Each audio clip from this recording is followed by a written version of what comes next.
the difference between a man with altar and a man with no altar is what I want to share. So a man that operates through the altar is much stronger than a man with no altar. So because a man with altar are the people that have voice in the society, that have voice on the earth. For you to be able to control the earth and remove the earth, you need altars. What am I trying to say? What I mean by altar is a place of prayer, a place you raise for prayer. That is the altar I am talking about. That is the altar I'm talking about. Have you ever wondered that when you encounter enemies, you will discover that you that seems to be a man or a woman that is powerful, you'll be able to see how little your strength is. You'll be able to see how little your strength is. You will not start increasing in capacity because you discover that this person is not even a believer, but a little power of darkness, it can be able to resist you not to pray or resist your progress. You will be wondering, do you know why? It's because it is altar that is backing them up. Altars. That's why you see that little enemy in your compound. You will be praying and fasting, and it will be as if your prayer is not even affecting that enemy. Do you know why? It's because that enemy operates through altars. I heard a story where a young girl was brought from a village to stay with couples. Then that young girl, do you know what that young girl did? That young girl brought a stone and the picture of the woman that accommodated her in her house. And anytime the woman is pregnant, then this young girl will carry a stone and the picture, and he will use the stone to store the picture. Immediately he hid the stone in that picture of that woman, the woman will be miscarriage. How was she able to know how to cause miscarriage to a woman?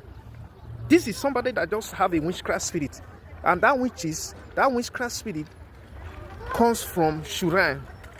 So anybody that is being initiated, that means the parents must have be a man and woman that have Shuran in their house. That is the meaning of altars. There are a lot of things that are happening around, but a believer with altar, they conquers, they cast out demons anywhere they see demons, they rebuke demonic powers, they resist the forces. They see when someone is possessed, they know. So a man and a woman with altars of prayer, that have altars, that have raised altars of prayer to pray to God, that have altar in his or her life, these men are warriors. These men, they have power to conquer. So when Elijah wanted to defeat the prophet of Baal, the 400 prophets of Baal, what did he do?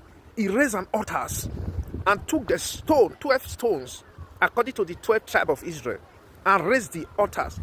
When he called down fire, the Bible said the fire fell down. Why? Because of altars. He know how to call down fire. He know how to erect altars.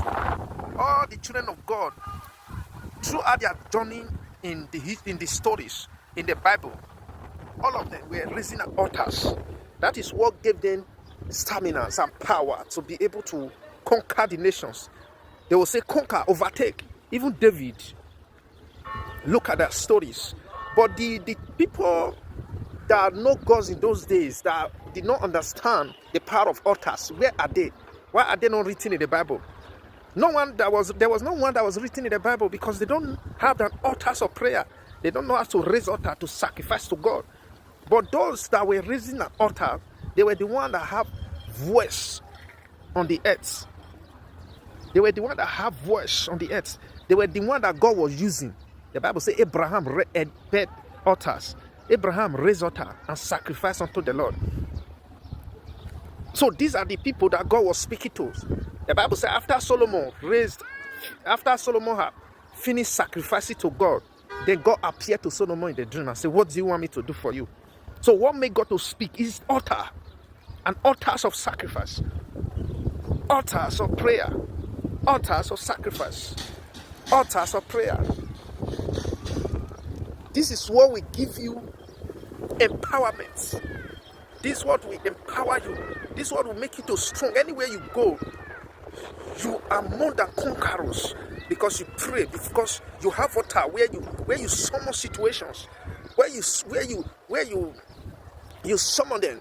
The courts of God, the courts, that is a place where you summon them. You report them to your altars, a place where you lead down and pray. A place where you lead down and pray. A place where issues are settled, where issues are being settled. A place of altars. So, a man with altars is more stronger than a man with no altars. That is why when people with not altar, so their life is regulated through the energy that better from altars, through the energy that flow from altars. That's how they move. That's how they soar. That's how they conquer. That's how they move forward until they overcomes the situation, until they win the victories, until they be the winners. So have a place of prayer today in your house. Have a place of prayer today in your house. And begin to roar there. And roar and summon situation and bring all your problems, all your condition to God through the altars of prayer.